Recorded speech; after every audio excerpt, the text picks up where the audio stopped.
Chapter 83. The materialistic ideas of the priests.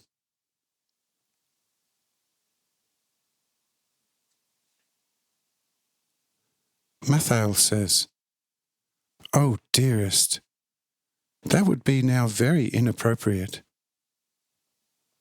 Later, yes, but now in the moment of highest excitement, such an action would be exactly what in the spiritual sphere of life, as if one poured boiling hot oil on cold water.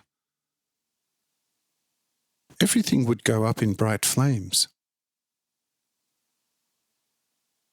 But in many days after this appearance, the people can be used quite positively for something higher in this wide area. Naturally, not everyone, but the greater part certainly. The appearance will hit the Jewish priests hard. Firstly, the total natural eclipse of the sun will have affected them a lot. For these people take everything that is material and have even less of an idea about an inner spiritual sense, since they do not even understand the corresponding imagery in which Moses and a lot of other seers and wise men have written in their days. It was written namely by a prophet who was called Daniel, a speech about a certain abomination of destruction. And they speak about the eclipse of the sun and about many other terrible things,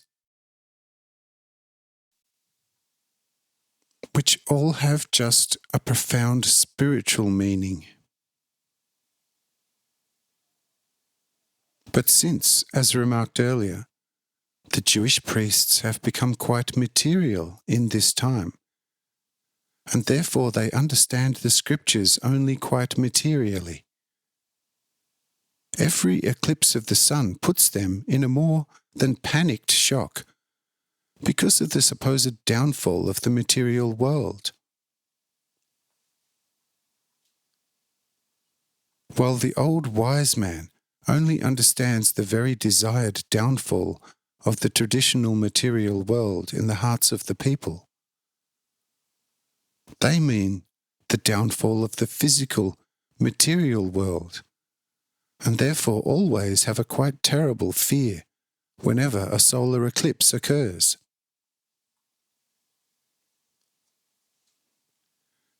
If then after a short hour this sun is extinguished very suddenly, a great fear will befall them,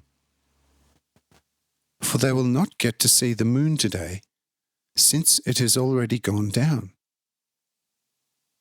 But the great fear will cause in their eyes an event of the type which happens to drunkards, since they see the stars swirling around their heads as a result of their confusion.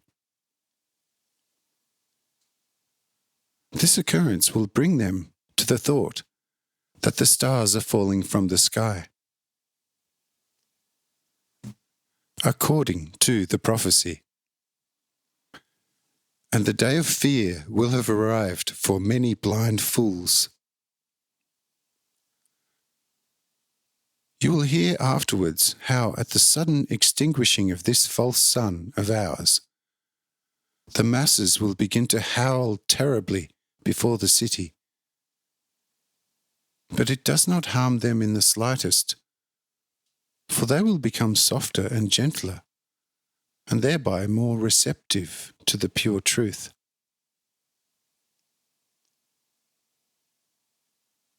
The pure day of tomorrow will bring them to a more restful sense again, and much can be done with them. For tomorrow they will come to the sea in hordes and see whether the sea water has not become blood. And at this opportunity, many a sane word can be spoken to many.